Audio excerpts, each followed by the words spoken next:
আসসালামু আলাইকুম। কেমন আছেন সবাই? এই তো আমরা আলহামদুলিল্লাহ ভালো আছি।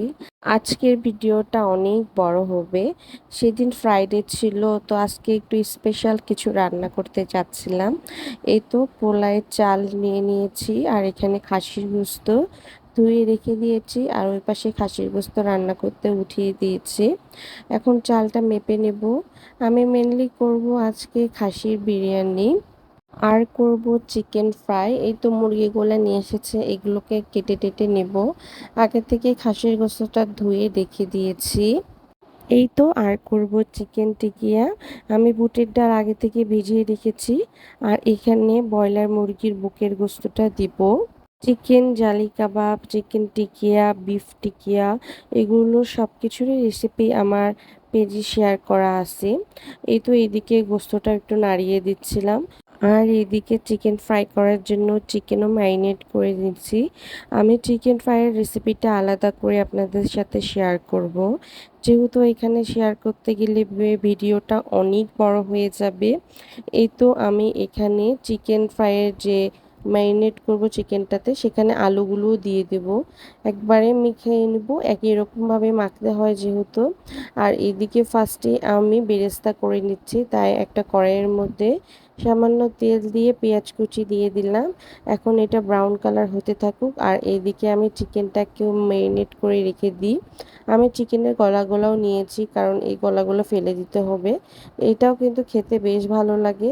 আমি এখানে 2টা চিকেন নিয়েছি, পাকিস্তানি মুরগি যেগুলো। আপনার চাইলে ব্রয়লার মুরগি দিয়েও করতে পারে। ব্রয়লার মুরগি দিয়ে করলেও বেশ বড় হয় আর খেতেও ভালো লাগে, বাট একটু সিদ্ধ হতে অনেকক্ষণ টাইম লাগে। আর একটু ছোট ছোট পিস করলে বেশ মজা লাগবে খেতে। এই তো আমার ম্যারিনেট করা হয়ে গিয়েছে, এখানে আমি আলুগুলোকেও দিয়ে দিব এখন। পেঁয়াজ বেরেস্তা হয়ে গেলে তারপর এই আলুগুলো আমি ভেজে নিব। আমার বেরেস্তা অলমোস্ট হয়ে এসেছে। বেরেস্তা আমি করে রেখেছিলাম, বাট বেরেস্তাগুলো শেষ হয়ে গিয়েছে। তাই আর কি করার, আমি এখনই করে নিচ্ছি অল্প পরিমাণে, পরে বেশি করে ভেজে রেখে দিব। আমি আলুগুলোকেও মেখে নিলাম, একবারে ওইটার সাথে মেখে নিলে হয়ে যায় আর কি। আর এই দিকে পেঁয়াজ বেরেস্তা করা হয়ে গিয়েছে, এগুলোকে উঠিয়ে রেখে দেব। আর ওই একই তেলের মধ্যে কিন্তু আমি আলু ভেজে নেব, আর খাসির গোস্তটা ওখানেই রান্না করে নিব। তাহলে কিন্তু পেঁয়াজের ফ্লেভারটা ভালো পাওয়া যাবে। আর আমি আগে থেকে মশলা রেডি করে রেখেছি, মানে যেগুলো দিব আমি গোস্তের মধ্যে। এই তো আলুগুলো আমি একটা একটা করে দিয়ে দিচ্ছি, এখন ব্রাউন কালার করে ভালো মতন করে ভেজে নেব। এই তো এইদিকে আমার আলুগুলো লাল লাল করে ভাজা হয়ে গিয়েছে, এগুলোকে উঠিয়ে রেখে দিচ্ছি। এগুলো তো আর এখন লাগবে না, পরে গোস্তের সাথে অ্যাড করে দিব আর কি। আলুগুলো ভিজে নেওয়া হয়ে গিয়েছে। এখন মাংস রান্না করার জন্য আমি এখানে আগে থেকে মশলা বেটে রেখেছিলাম, পেঁয়াজ আদা রসুন সব কিছু দিয়ে ভালো মতন করে ব্লেন্ড করে নিয়েছি। যে কোনো গোস্ত রান্নাতে বাটা মশলা ইউজ করলে রান্নাটা দ্বিগুণ স্বাদ বেড়ে যায়। এ তো আমি এখন মাংসটাকে ভালো মতন করে কষিয়ে নেব।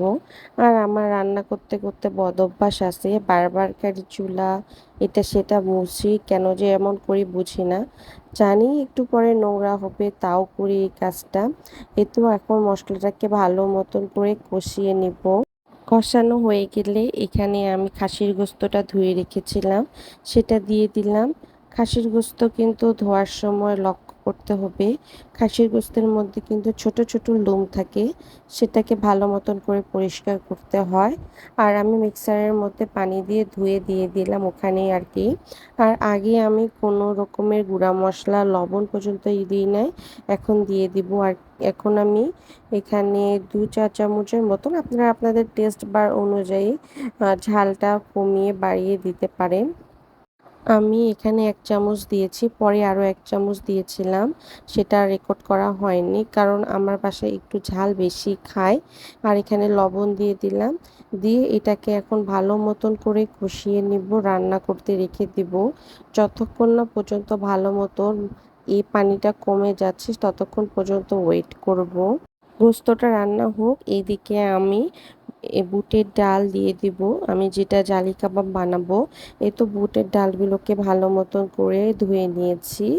এখন একটা প্রেসার কুকারে উঠিয়ে দিব। প্রেসার কুকারে দেওয়াটাই বেটার, কারণ প্রেসার কুকারে কিন্তু তাড়াতাড়ি সিদ্ধ হয়ে যায়।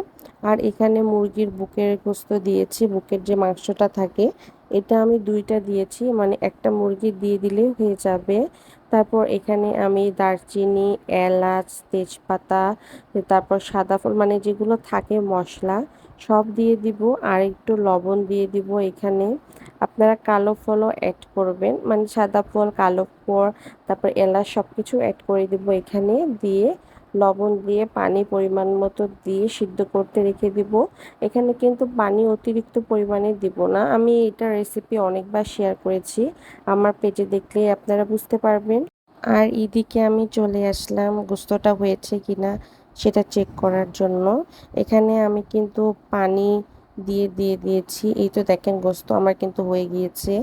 আলু দিয়ে দিয়েছিলাম, এগুলো আর ভিডিও করিনি, কারণ এটা নর্মালি সবাই পারবে যারা রান্না পারে মোটামুটি। আর এদিকে আমি পোলাওয়ের চালটা সব কিছু দিয়ে ভেজে রেখে দিয়েছিলাম। পোলাওয়ের চাল যেভাবে আমরা পোলাও রান্না করি, দারচিনি, এলাচ, আদা বাটা, রসুন বাটা দিয়ে সব কিছু দিয়ে ভালো মতন করে একটু লবণ দিয়েছিলাম, দিয়ে তেল দিয়ে ভেজে রেখে দিয়েছি। কারণ এটা ভেজে রাখলে পোলাওটা অনেক বেশি ঝরঝরা হয়, এই জন্য ভেজে রাখাটাই ভালো। তারপর আমি পোলাওয়ের চালে পর্যাপ্ত পরিমাণে পানি দিয়ে রান্না করে নিয়েছি। যখন দেখবেন অলমোস্ট রান্না হয়ে গিয়েছে, তখন চুলার জালটা একদম লো করে দিবেন।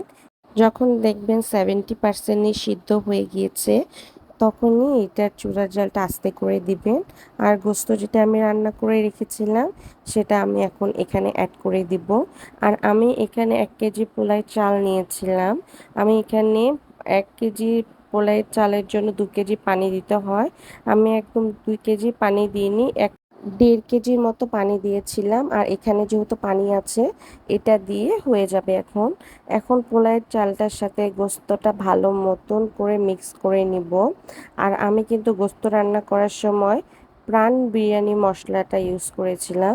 এই বিরিয়ানি মশলাটা কিন্তু খাসির গোস্ত দিয়ে বিরিয়ানি রান্না করেন বা গরুর গোস্ত দিয়ে করেন, এগুলোতে ভালো। আর রাঁধুনি যে বিরিয়ানি মশলাটা থাকে, এটা মুরগির বিরিয়ানি রান্না করার জন্য ভালো হয়। এই তো আমি এখন এটাকে ভালো মতো করে আলতো হাতে মিক্স করে নেব। বেশি নাড়ানাড়ি করবেন না, বেশি নাড়ানাড়ি করলে পোলাওয়ের চালটা একদম বেশি নরম হয়ে যাবে। এই যে ঠিক এরকম করে রেখে দিব। তারপর আমি এখানে বিরিয়ানির মশলাটা অ্যাড করে দিব। আর এই সময় চুলার জালটা একদম লো রাখতে হবে। আপনারা দেখলে বুঝতে পারবেন আমি কিন্তু অতটা জোরে চুলার জাল দিইনি। আর আমি এখানে 3টা আলুর বোখরা দিয়ে দিলাম। দিয়ে এখন ভালো মতন করে মিক্স করে নেব। যেহেতু বিরিয়ানি মশলাটা দিয়েছি, তাই একটু নাড়াচাড়া করে দিতেই লাগবে। আর এটা তো বলতে ভুলে গেলাম, এখানে কিছু পরিমাণের আমি কিশমিশ দিয়েছি, 1 মুঠের একটু কম, আপনারা আপনাদের স্বাদ মতন দিবেন। দিয়ে এখন ভালো মতন করে এটা মিক্স করে চারপাশ দিয়ে চেপে চেপে দিব, যেন যে এক্সট্রা পানিটা আছে। চুলার জালটা আস্তে রাখবো, এটা যেহেতু সিদ্ধ হয়ে আসবে ভাপে, একদম ভালো মতো ঝরঝরা হয়ে যায়, যেন এভাবে চেপে চেপে দিব, মানে উপর দিকে উঠে দিব, চারপাশ দিয়ে একটু চেপে চেপে দিব। আর আমি এই পর্যায়ে একটু ঘি দিয়ে দিচ্ছি। এখনই একদম ফুল ঘি দিব না, একটু পরে আবার ঘি অ্যাড করব। এখন অল্প দিয়েছি। আর বেরেস্তা দিয়ে দিব এখানে, যে বেরেস্তার ফ্লেভারটা যেন ভালো মতো আসে। বেরেস্তাটাও আমি এখন পুরাটা দিব না, অর্ধেকটা দিব। রান্না একদম ফুল কমপ্লিট হয়ে গেলে তখন আবার বেরেস্তাটা অ্যাড করব। নিচের তলানিতে যেন না লেগে যায়, তাই চারপাশ দিয়ে জাস্ট এভাবে একটু উঠিয়ে দিচ্ছি, আলতো করে দিচ্ছি, যেন যে পানিটা একটু একটু আছে ওটা একদম ভালো মতো করে নিচে চলে যেতে পারে। এরকম করে আমি এখন ঢাকনা দিয়ে 10 মিনিটের মতো রেখে দেব। আর চারপাশটা এভাবে চেপে দিবেন, তাহলে কিন্তু ভাপে একদম সুন্দর মতো হয়ে যাবে। আর এইদিকে আমি চিকেন ফ্রাইগুলোও ভেজে নিব। চিকেন ফ্রাইগুলোও রেডি করে নিয়েছি। চিকেন ফ্রাইয়ের ভিডিওটা আমি আলাদা করে আপনাদের সাথে শেয়ার করব। চিকেন ফ্রাইগুলো একে একে সব ভেজে নিই। এদিকে আমি জালি কাবাবটাও রেডি করে নিচ্ছি। আর এই জন্য আর কি আমি ডিমও গুলিয়ে নিলাম। আর এদিকে কাবাবটাও বানিয়ে নিয়েছি। ওগুলো আর আপনাদের সাথে শেয়ার করিনি, যেন ভিডিওটা বেশি বড় না হয়ে যায়। এই তো চিকেন ফ্রাইগুলো হয়ে গিয়েছে, এটাকে উঠিয়ে নিব। উঠিয়ে নিয়ে বাকি সবগুলোকে একটা একটা করে ভেজে নিব। আর এদিকে আমি চিকেন জালি কাবাব বানানোর জন্য প্যানে তেল দিয়ে তেল গরম হতে রেখে দিয়েছি। এখন একটা একটা করে সব জালি কাবাব ভেজে নিব। জাস্ট খালি ডিমে কোট করে নিয়ে ভেজে নিলেই হয়ে যাবে। এটা ভিতরে সিদ্ধ হওয়ারও কোনো ভয় নাই। চুলার জালটা হাই হিটে রাখলেও কোনো প্রবলেম নাই। জাস্ট এপিট ওপিট করে ভেজে নেব। তবুও একটু জুসি থাকার জন্য একটু মিডিয়ামে রাখি করাটাই ভালো। আর এইদিকে চিকেন ফ্রাইগুলোও হয়ে যাচ্ছে আমার সব। চিকেন জালি কাবাবও হয়ে গিয়েছে, এগুলোকে এখন উঠিয়ে নিব আর টেবিলেও খাবার দিয়ে দিব, যেহেতু অনেক দেরি হয়ে গিয়েছে। বেশ অনেক কিছু রান্না বাড়ি ছিল, আর জন্য আজকে রান্না হতে হতে অনেকক্ষণ হয়ে গিয়েছে। ওরা জুম্মার নামাজ পড়ে আসলে খাবার দিয়ে দিব আমি। এই তো সবগুলোই হয়ে গিয়েছে ভাজা। একটু লাল লাল করে ভেজে নিলে হয়ে যায়, এটা আমরা ইজিলি সবাই পারবো। এই তো সব কিছু শেষ। এখন খাবার টেবিলে সার্ভ করতেছি। টেবিলটাও সুন্দর করে একটু সেট করেছি। খাবার শুধু ভালো হলে হয় না, টেবিল সেট করাটাও একটা ম্যান্ডেটরি আমার কাছে মনে হয়। টেবিল সুন্দর করে সেট করলে খাবার খেতেও কিন্তু ভালো লাগে। এই তো আজকে আমাদের সিম্পল মেনু, মাটন বিরিয়ানি আর চিকেন জালি কাবাব, চিকেন ফ্রাই, আর এই তো ঠান্ডা একটু 7 আপ। এই তো আজকের ভিডিও এই পর্যন্তই। যদি রেসিপিগুলো ভালো লাগে অবশ্যই আমাকে কমেন্ট করে জানাবেন। সবাই ভালো থাকবেন, সুস্থ থাকবেন, আমাদের সবার জন্য দোয়া করবেন। আসসালামু আলাইকুম।